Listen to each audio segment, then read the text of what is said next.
Big breaking news.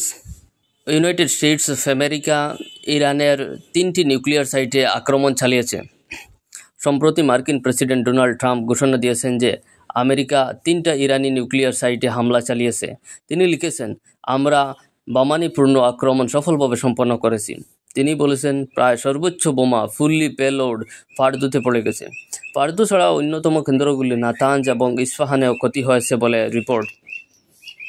এই 3টি site কেন গুরুত্বপূর্ণ? ফার্দো মাটির নিচে প্রায় 80 থেকে 90 মিটার গভীরে তৈরি। এখানে 60% বা তার বেশি সমৃদ্ধ ইউরেনিয়াম উৎপন্ন হয়, নিউক্লিয়ার বোমা বানানো যে সবচেয়ে বড় উপাদান। এই স্থাপনাকে নিয়মিত বোমা হামলা থেকে রক্ষা করার জন্য তৈরি করা হয়েছে। নাতাঞ্জ ইরানের বৃহত্তম কেন্দ্র, যেখানে হাজারো সেন্ট্রিফিউজ দিয়ে ইউরেনিয়াম সমৃদ্ধ করা হয়। এই কেন্দ্রে টাইম টেক্সট স্টকার্স হামলার মাধ্যমে ভেঙে দেওয়ার ইরানের দ্রুত সমৃদ্ধ করার ক্ষমতা কমিয়ে দিতে পারে। ইস্পাহান গবেষণা কেন্দ্র ও ইউরেনিয়াম রূপান্তর প্ল্যান্ট, এর ধ্বংস হলো পুরো সার উৎপাদন ও পরবর্তী চেইন বন্ধ হয়ে যাবে। B2 স্টেলথ বোম্বার কি এবং কেন তা ব্যবহার? B2 spirit stealth bomber radar detection এড়িয়ে হামলা করতে পারে।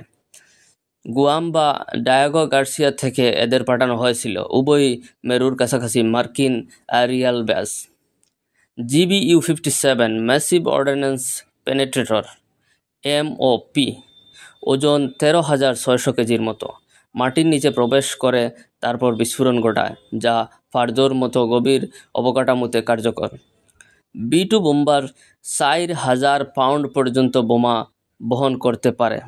মিডিয়ার রিফিউলিং সুবিধা এবং প্রতি প্ল্যান খরচ $2 বিলিয়ন, ইন্ডিয়ান প্রায় 17 লক্ষ কোটি টাকা। হামলার প্রভাব কি? ইন্টেলিজেন্স রিপোর্ট বলছে ইরানের নিউক্লিয়ার প্রোগ্রাম কমপক্ষে 2 থেকে 5 বছর পিছিয়েছে। তবে ইরানের কাছে এখনও প্রযুক্তি ও জ্ঞানের পর্যাপ্ত ভাণ্ডার আছে। তারা কি IAEA আন্তর্জাতিক পরমাণু সংস্থা ছাড়বে? কি NPT নন প্রলিফেরেশন ট্রিটি থেকে বের হয়ে যাবে? অন্যদিকে আমেরিকান কংগ্রেস হামলার অনুমোদন চাইতে পারে যাতে ভবিষ্যতে আক্রমণ বৈধ হয়। আন্তর্জাতিক প্রতিক্রিয়া। বেঞ্জামিন নেতানিয়াহু বলেছেন, শান্তি আসে শক্তি থেকে। আজ রাত্রে আমরা আমাদের ক্ষমতা দেখিয়েছি।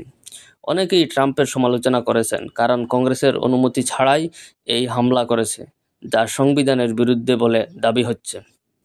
পরবর্তী কি হতে পারে? ইরান প্রতিশোধ নিতে পারে ইরাক, সিরিয়া, বাহরাইন, UAE ইত্যাদি কোথাও। অন্যদিকে তেলের বাজারে বিঘ্ন ঘটতে পারে। ইরানের পক্ষ থেকে IAEA ও NPT-কে বাদ দিয়ে অথবা দ্রুত সমৃদ্ধকরণ শুরু করলে আবার নতুন সংকট তৈরি হবেই।